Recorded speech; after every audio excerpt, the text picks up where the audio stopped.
Yo, this is the Ancient Texan. It's a second or third day of August 2021. Got a dog down here that wants me to play catch. I've been listening to a guy, Peter Zehan, and also Charles Carl Friedman. And I've discovered there's some things that most Americans believe that I think would actually fit in the myth category. And I think I'll just take one this morning, but I've got about 5 or 6 of them that I've identified. When I was growing up, I was told the population of the earth was expanding, and it was population growth was going to be exponential, and the world's going to fill up with people, and we're going to pass 9 billion, and at some point the earth was going to no longer be able to feed all of us. Mass starvation and that kind of stuff. I remember telling that to a Peruvian who was a Catholic and didn't believe in birth control. And he said, I was making a lot of assumptions about the future. And I explained the logic of too many children and blah, blah, blah, blah. Kind of the same stuff I was brought up on. And I think most Americans, that if you leave people alone, their population just explodes. The Chinese obviously believe this with their one-child policy. Guess what's happening in the world right now? We're facing a population collapse in most of the industrialized and advanced economies in the world. U.S. turns out to be, thanks to immigration, not in such dire straits. But it turns out that China has got lots of people that are fixing to be old. They have a lot of 40 and 50-year-olds. And then instead of being this upward shaping pyramid, with young people at the bottom and old people at the top, the thing is bigger at the top and smaller at the bottom.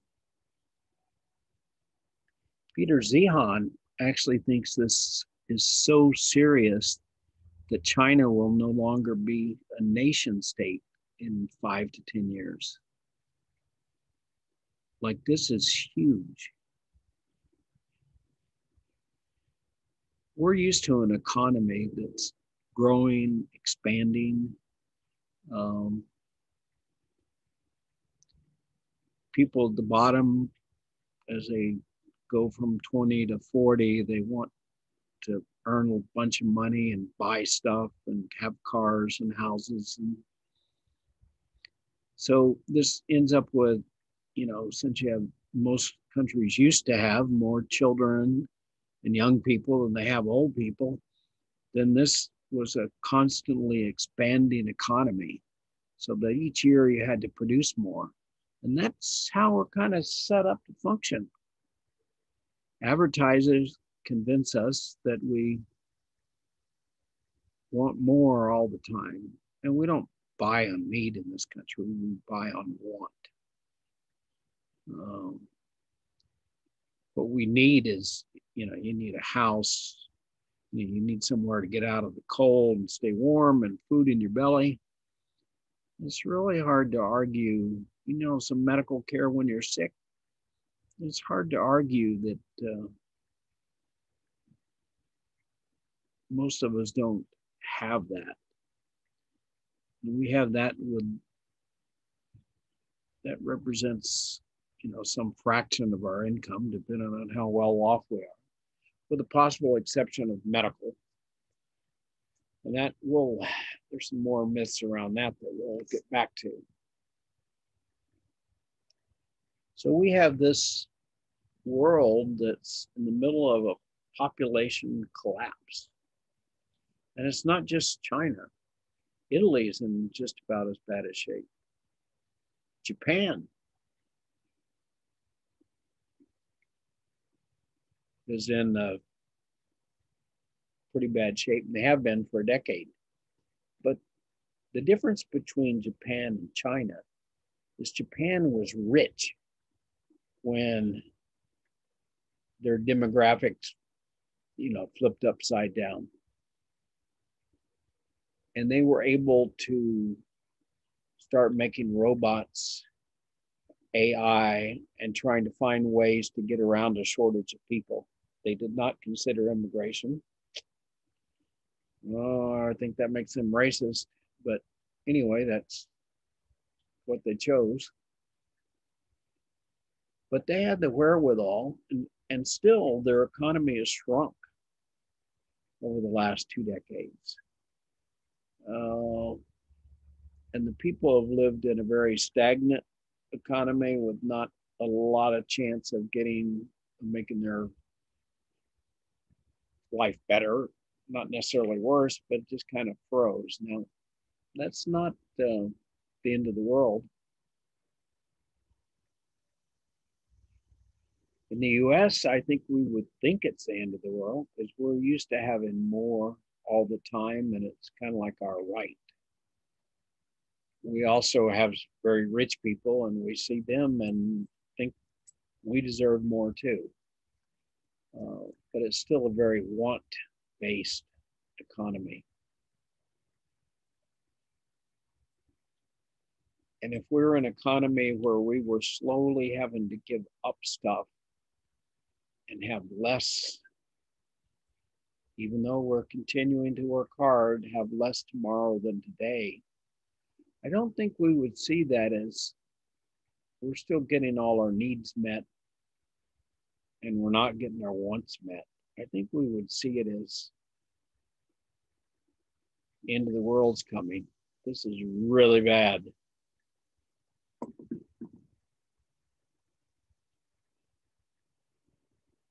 So what can China do about it? I mean, Japan invested money in technology, and they've tried very hard to compensate for a shrinking workforce. And they've even set up shop in a lot of other countries, like where do they make the most Toyotas? US. You'd say that for most of their cars manufacturing, it's done out of Japan. They bring the profits back to take care of their people. Now, Japan had like a debt load a couple of times bigger than ours, but China has a debt load like 10 times bigger than ours. And there's a lot of stuff off the book. So the impression is that China's way off the scale on debt. So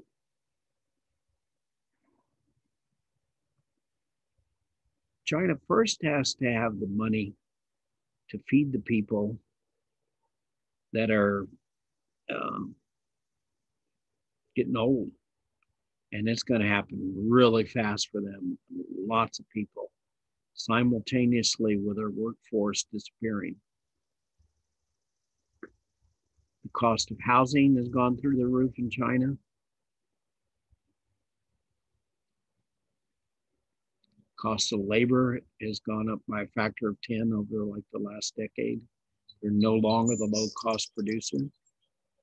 They don't have relationships in place. Have other people produce the stuff for them, like Japan. Neither are they quite educated and advanced enough to be the sole designers of of technology and let someone else manufacture them like the US is.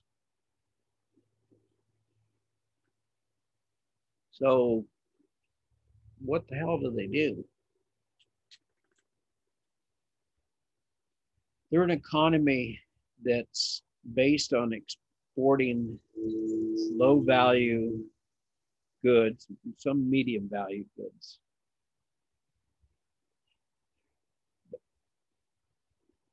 They make some pretty advanced stuff, like they make Apple cell phone, but they're falling out of favor with the U.S. And we're no longer their biggest market.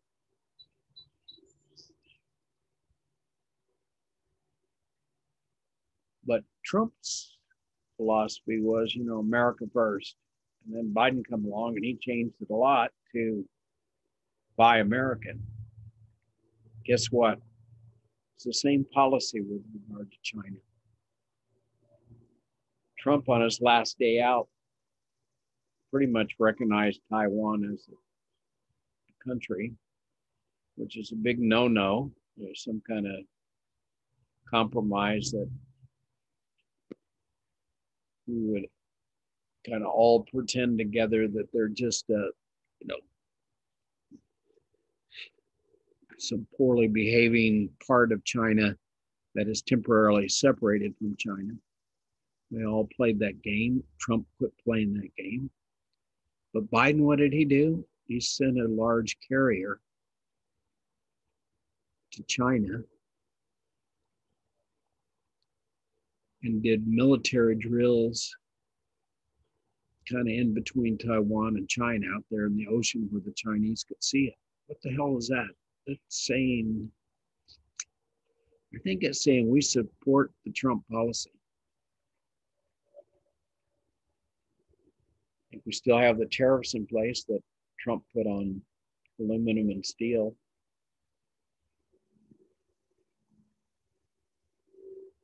Is that Biden supporting the Trump policies? We're actually even keeping some of the Trump policies at the border. But I'm digressing a little bit. We're trying to figure out what the hell China does. And it's not real clear what China does. They're surrounded by 8 island states: Taiwan, Japan, Philippines, Indonesia, Malaysia. And then there's, Thailand and Vietnam and, that are peninsulas,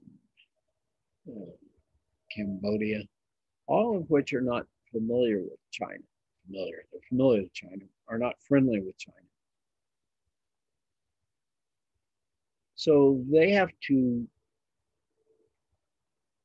leave their land and export stuff through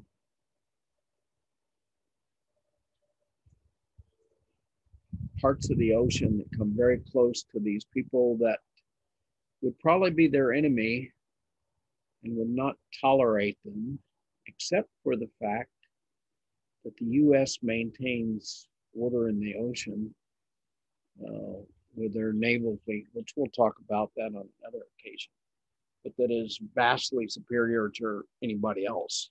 And they keep the oceans open.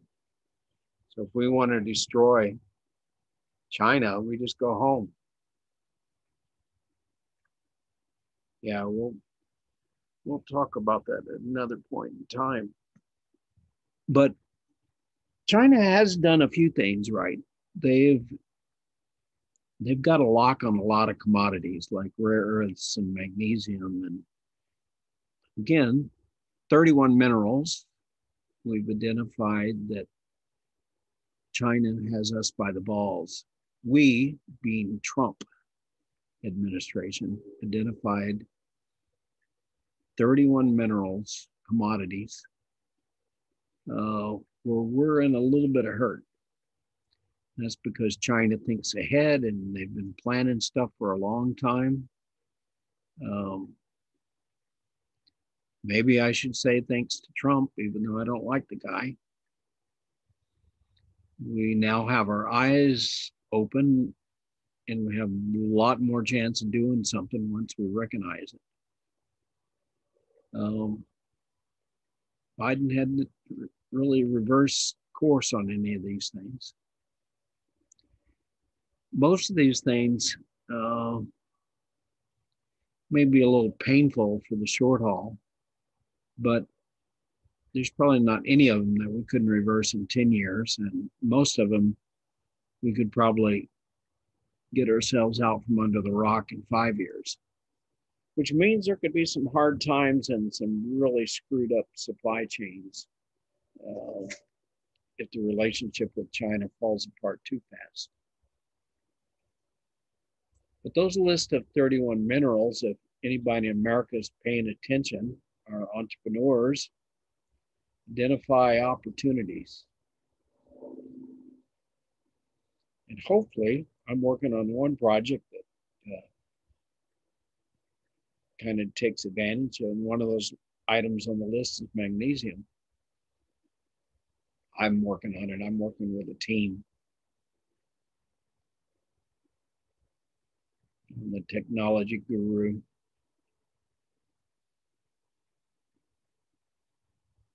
So, China, in its infinite wisdom, bought into the myth that I bought into, that the world's population is exploding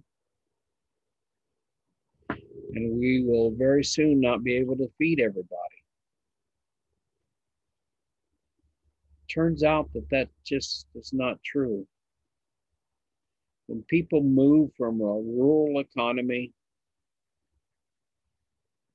to the cities, they move into an apartment with less room for kids, more expensive housing,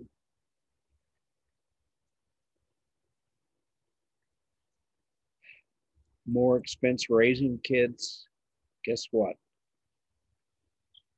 Given that they have the birth control pill, they decide not to have more kids because they can't afford them. And that's happening all over the world.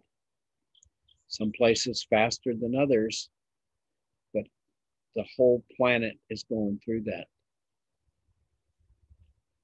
So how fast does it happen? If you go from 2.1 kids, 3 kids like China used to be, 2.1 kids, you just population stays constant. They did the one child policy and went down to 1, and then they changed their policy to 2, and they've even dropped further. So they have less than 1 kid where they need 2.1. What happens? About every 35 years, your population halves. By 2050, China will be about 750 million from 750 million from about 1.5 billion right now.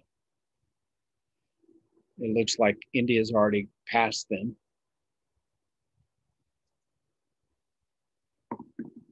There's not a whole hell of a lot about it they can do about it. And every 30 years after that, if the number of kids doesn't increase, and there's no sign, we've never been here before, so we don't really know what the hell is happening. But if that keeps up, every 35 years, their population halves. Maybe a little slower, a little faster, depending on how well the old people do. They can't feed the old people or take care of them. It goes down even faster. Snowballs. We've got a little reprieve here until that starts happening to us because being tied to Mexico, and hopefully we quit being so hard ass on immigration and realize that we need laborers. But even if we don't, our combined partnership with Mexico and the US is probably good for another 50 years. Canada, not in very good shape. They have a lot of 40 and 50-year-olds, which is right now since they're fairly advanced, works out pretty well. But China is not really a good partner like Mexico. Mexico does low end and middle end manufacturing, which we don't do. So it's a natural place to get stuff made. They have an expanding um, population because lots of kids and stuff, which is a population for us to export into our high end stuff, and they do the low end stuff. We both make money on it. It's a great partnership. Canada, in contrast, is advanced like we are, and they have the top end capabilities of designing. They don't quite have the natural resources we have, and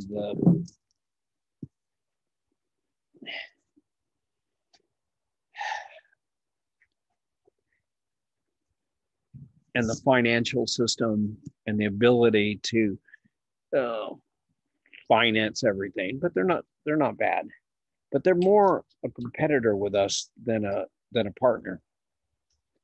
And we're friendly competitors, but we're competitors. So their future is not like really bright because those 40 and 50-year-olds in 10 years will start retiring, and they don't have the young people.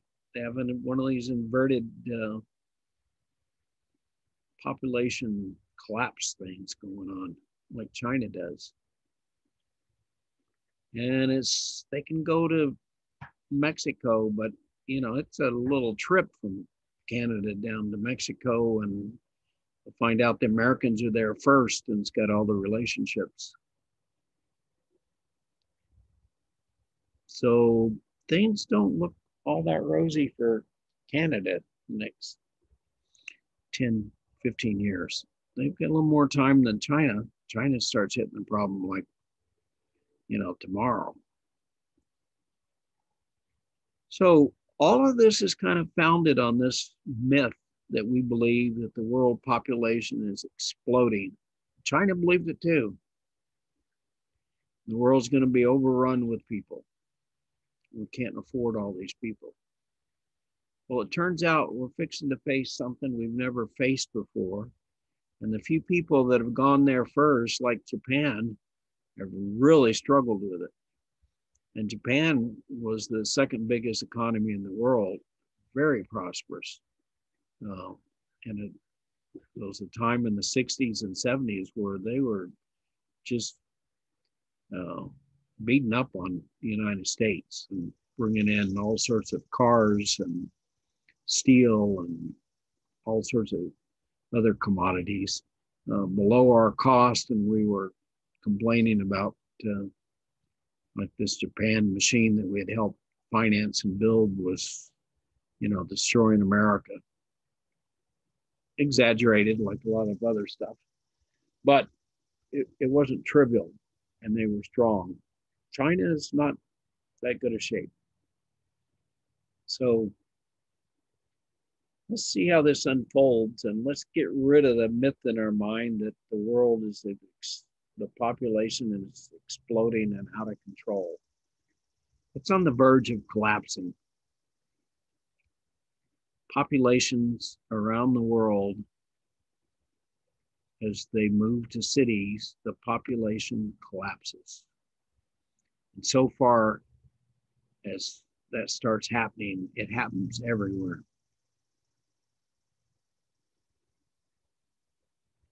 Anyway, this is the Ancient Texan with myth number 1. Got another half dozen for you. Stay tuned.